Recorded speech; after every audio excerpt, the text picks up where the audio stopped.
इस बुलेटिन में बात होगी चुनावी घमासान की, चौथे चरण के मतदान की। देखेंगे संदेशखाली मामले में बीजेपी की बढ़ती मुश्किलों को, केजरीवाल की 10 गारंटी को, जानेंगे कैसे विपक्ष पर कार्रवाई कर फंस गया चुनाव आयोग और बुलेटिन के आखिर में देखेंगे अखिलेश के नए दाव को। लेकिन तमाम बड़ी खबरों से पहले एक नजर आज की सुर्खियों पर। प्रेम मेरा देश के लिए है, धड़कता दिल ये मेरा देश के लिए।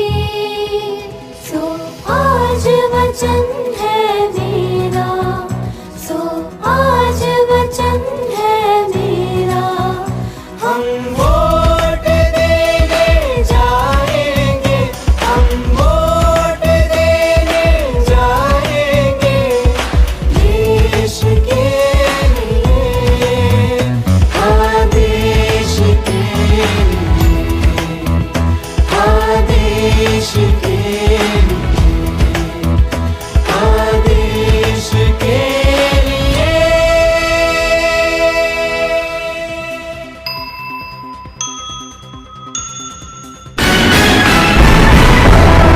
केजरीवाल ने पीएम पर साधा निशाना, बोले मोदी अपने उत्तराधिकारी का नाम बताएं या कहें कि उन पर लागू नहीं होता रिटायरमेंट का नियम, ये सिर्फ आडवाणी के लिए था। प्रज्वल रेवन्ना द्वारा महिला शोषण मामले में सीएम सिद्धरमैया का ऐलान, सीबीआई को नहीं सौंपी जाएगी जांच, एसआईटी पर जताया भरोसा।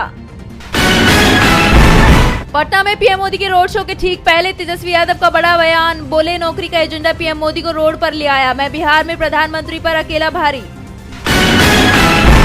राजभवन उत्पीड़न मामले में पश्चिम बंगाल की मुख्यमंत्री ममता बनर्जी हुई आक्रामक, कहा राज्यपाल पर लगे गंभीर आरोपों पर भी मौन है मोदी, राज्यपाल से इस्तीफा देने के लिए क्यों नहीं कहा। ये तो थी सुर्खियां। अब बात आज की सबसे बड़ी खबर की। लोकसभा चुनाव के लिए अब 3 चरण का प्रचार और बचा है। इस दौरान 163 सीटों पर चुनाव होना है। इसके लिए सभी पार्टियां पूरे दमखम से प्रचार में जुटी हुई हैं। एक तरफ प्रियंका ने रायबरेली में रैली की तो दूसरी तरफ अखिलेश ने बाराबंकी में चुनावी सभा की, तो पीएम मोदी ने पश्चिम बंगाल में 4 रैलियां की। क्या कुछ हुआ चुनाव प्रचार में, देखिए इस खास रिपोर्ट में। लोकसभा चुनाव के 3 चरण बीत गए हैं। कुछ ही घंटों में चौथे चरण की भी वोटिंग शुरू हो जाएगी और बाकी 3 चरणों के लिए चुनाव प्रचार तेज है। इस बीच विपक्ष के नेताओं ने बीजेपी की जबरदस्त घेराबंदी कर दी है। कांग्रेस महासचिव प्रियंका गांधी ने पीएम मोदी को चुनौती दे दी है। उन्होंने कहा कि मैं चुनौती देती हूं, प्रधानमंत्री, गृह मंत्री और इनके मंत्री जनता को बताएं कि 10 साल में आम जनता, गरीब, किसान के लिए क्या किया। प्रियंका गांधी बीते कुछ दिनों से अमेठी रायबरेली में डेरा डाले हुए हैं। रविवार को उन्होंने अमेठी में दोपहर 1 बजे से शाम 7 बजे तक एक के बाद एक कई नुक्कड़ सभाएं की। इस दौरान उन्होंने बीजेपी पर जमकर हमला बोला। प्रियंका ने कहा कि एक सच्चा नेता अपने काम पर वोट मांगेगा, लेकिन प्रधानमंत्री मोदी भैंस और मंगलसूत्र की बात कर रहे हैं। नरेंद्र मोदी और बीजेपी ने तो भ्रष्टाचार के लिए स्कीम बना दी, जिसमें चंदा दो धंधा लो की बात सामने आई। मोदी जी का बस इतना ही काम है, अमीरों से चंदा लो, अपनी पार्टी को मजबूत बनाओ, फिर जनता के बीच फूट फैलाओ। तो वहीं यूपी के बाराबंकी में सपा प्रमुख अखिलेश यादव ने भी बीजेपी पर करारा तंज कसा है। अखिलेश ने कहा कि ये लोग अब 400 पार बोल ही नहीं पा रहे हैं, इनकी भाषा, व्यवहार और शब्द बदल गए हैं। इन्होंने दूसरों के लिए गड्ढा खोदा था, आज उसी गड्ढे में गिर गए खुद। इन्होंने जो नैरेटिव सेट किया था, आज उसी का शिकार हो गए। अखिलेश ने कहा कि 10 साल की केंद्र और 7 साल की उत्तर प्रदेश सरकार, बताओ 17 साल में क्या मिला है। लखनऊ शहर में और बाकी शहरों में होर्डिंग से डबल इंजन सरकार का एक इंजन गायब है।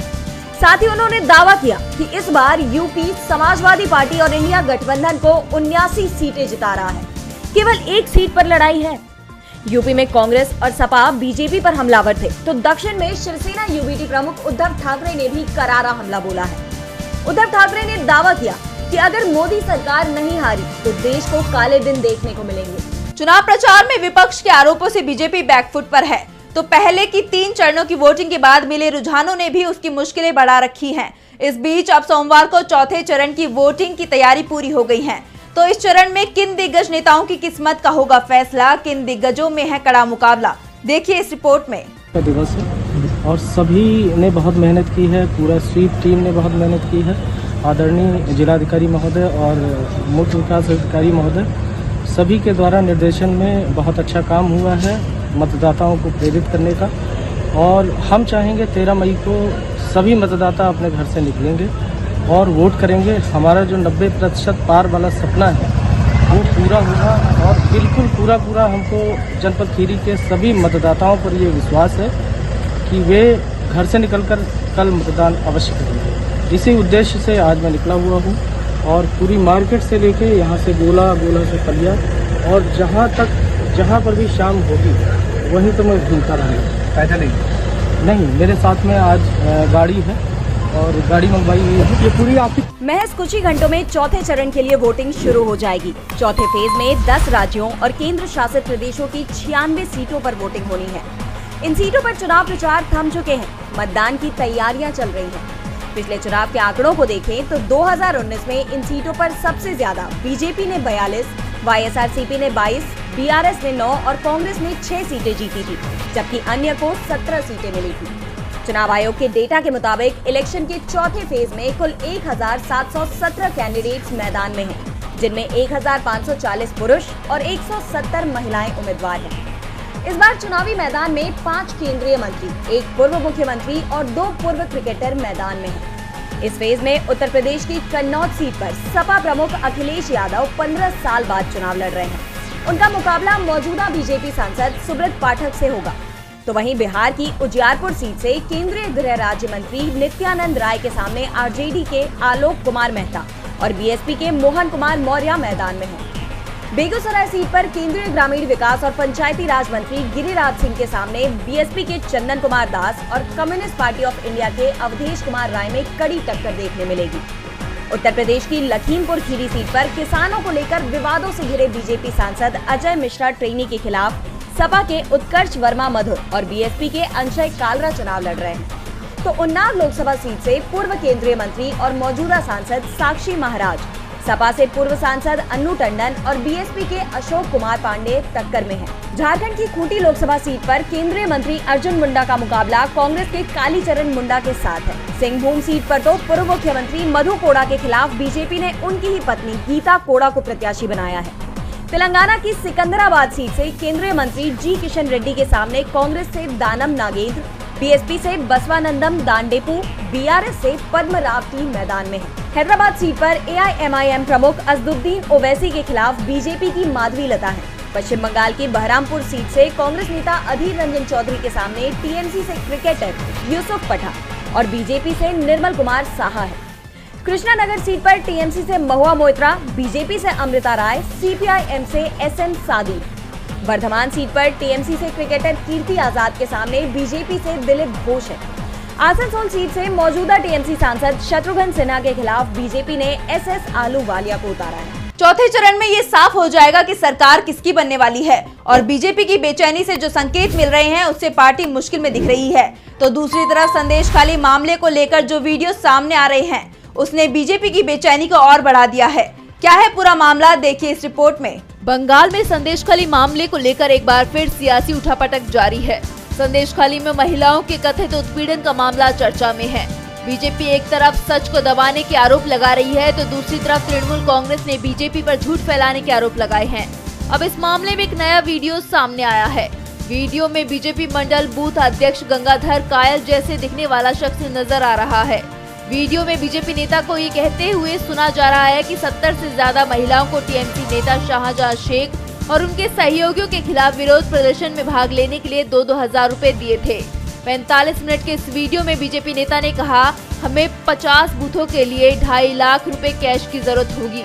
इन बूथों पर 30% प्रदर्शनकारी महिलाएं हैं। हमें यहाँ SC, ST और OBC समुदाय के लोगों को अच्छे पैसे देकर खुश रखना होगा। महिलाएं आगे की लाइन में रहकर पुलिस का मुकाबला करेंगी। इस वीडियो की पुष्टि नहीं करता है, लेकिन वीडियो वायरल होने के बाद से ही बीजेपी बड़े संकट में फंसती दिख रही है। एक तरफ बीजेपी लगातार टीएमसी पर सवाल उठा रही थी, तो वहीं अब खुद बीजेपी सवालों के घेरे में आ गई है। अब देखना ये होगा कि अगर ये आरोप सच निकलते हैं तो बीजेपी पर क्या कार्रवाई होती है। वीडियो को लेकर टीएमसी प्रवक्ता रिजू दत्ता ने कहा कि बीजेपी के फर्जी नैरेटिव की सच्चाई सबके सामने आ रही है। इसके अलावा 10 मई को एक महिला ने बताया था कि उसे ब्लैक पेपर पर साइन कराया गया था और इसका इस्तेमाल फर्जी शिकायत दर्ज कराने में किया गया। बंगाल में बीजेपी मुश्किल में आ गई है। तो दिल्ली के सीएम अरविंद केजरीवाल के दाव ने भी बीजेपी को मुश्किल में डाल दिया है। केजरीवाल ने देश के लिए मोदी की गारंटी के सामने केजरीवाल की गारंटी को रख दिया है। तो क्या गारंटी दी केजरीवाल ने, देखिए इस रिपोर्ट में। सीएम केजरीवाल ने आज आम आदमी पार्टी के कार्यालय में प्रेस कॉन्फ्रेंस की। इस दौरान उन्होंने बीजेपी पर निशाना साधते हुए मोदी की गारंटी के सामने केजरीवाल की गारंटी रख दी। उन्होंने जनता को 10 गारंटी दी है, जो कि इंडिया गठबंधन की सरकार बनने पर पूरी की जाएगी। केजरीवाल ने अपनी गारंटियों का ऐलान करते हुए कहा कि देश को फ्री बिजली उपलब्ध कराएंगे, देश के हर गांव, हर मोहल्ले में वर्ल्ड क्लास सरकारी स्कूल बनाकर सभी बच्चों के लिए मुफ्त शिक्षा का इंतजाम किया जाएगा, देश के हर नागरिक को मुफ्त इलाज दिया जाएगा और सरकारी अस्पतालों की हालत दुरुस्त की जाएगी। चीन द्वारा कब्जा की गई भारत की जमीन छुड़वाने के लिए सेना को पूरी स्वतंत्रता दी जाएगी। अग्निवीर योजना बंद की जाएगी और अग्निवीरों की नौकरी पक्की की जाएगी। स्वामीनाथन आयोग के मुताबिक ही सभी फसलों पर एमएसपी निर्धारित कर किसानों को फसलों का पूरा दाम दिया जाएगा। दिल्ली को पूर्ण राज्य का दर्जा देंगे। 1 साल में 2 करोड़ रोजगार का इंतजाम किया जाएगा। भ्रष्टाचार को खत्म करेंगे, बीजेपी की वॉशिंग मशीन को तोड़ेंगे। जीएसटी का आतंक खत्म किया जाएगा, जीएसटी को पीएमएलए से बाहर किया जाएगा। केजरीवाल ने आगे कहा कि ये 10 गारंटियां नए भारत का विजन है। ये सभी काम देश को मजबूत करने वाले काम हैं और इन्हें अगले 5 साल में युद्ध स्तर पर पूरा किया जाएगा। जेल से निकलने के बाद केजरीवाल बीजेपी के खिलाफ लगातार हमला कर रहे हैं, तो दूसरी तरफ चुनाव आयोग की कार्रवाई को लेकर भी बीजेपी पर सवाल उठ रहे हैं। दरअसल नेता ताबड़तोड़ प्रचार कर रहे हैं, इसके लिए हेलीकॉप्टर का इस्तेमाल कर रहे हैं, लेकिन सिर्फ विपक्ष नेताओं के हेलीकॉप्टर की तलाशी ली जा रही है, जिसके बाद कांग्रेस ने चुनाव आयोग पर सवाल उठा दिया है। लोकसभा चुनावों के बीच चुनाव आयोग भी आरोपों से घिरता हुआ नजर आ रहा है। अब तक चुनाव आयोग के पास राजनीतिक दलों की शिकायतें पहुंच रही थी, लेकिन अब खुद चुनाव आयोग पर ही सवाल उठने लगे हैं। चुनावी रैलियों के मौसम में कांग्रेस अध्यक्ष मल्लिकार्जुन खड़गे भी एक के बाद एक रैलियां कर रहे हैं। इसी कड़ी में बिहार के समस्तीपुर में रैली से लौटने के दौरान कांग्रेस अध्यक्ष के हेलीकॉप्टर की जांच की गई। ये पहली बार नहीं है जब किसी विपक्ष के नेता के हेलीकॉप्टर की जांच की गई हो। इसके पहले कांग्रेस सांसद राहुल गांधी के हेलीकॉप्टर की भी जांच की गई थी। तब भी कांग्रेस ने जांच पर सवाल उठाए थे, लेकिन मामला शांत हो गया था। लेकिन इस बार चुनाव आयोग घिरता हुआ नजर आ रहा है। इसे लेकर कांग्रेस ने आयोग पर कई गंभीर आरोप लगाए हैं। पार्टी ने सवाल किया कि नियमित तौर पर कांग्रेस नेताओं के हेलीकॉप्टरों की जांच हो रही है, क्या एनडीए के नेताओं पर भी इस तरह की जांच हुई है? साथ ही कांग्रेस नेता ने चुनाव आयोग से मामले में सफाई भी मांगी है।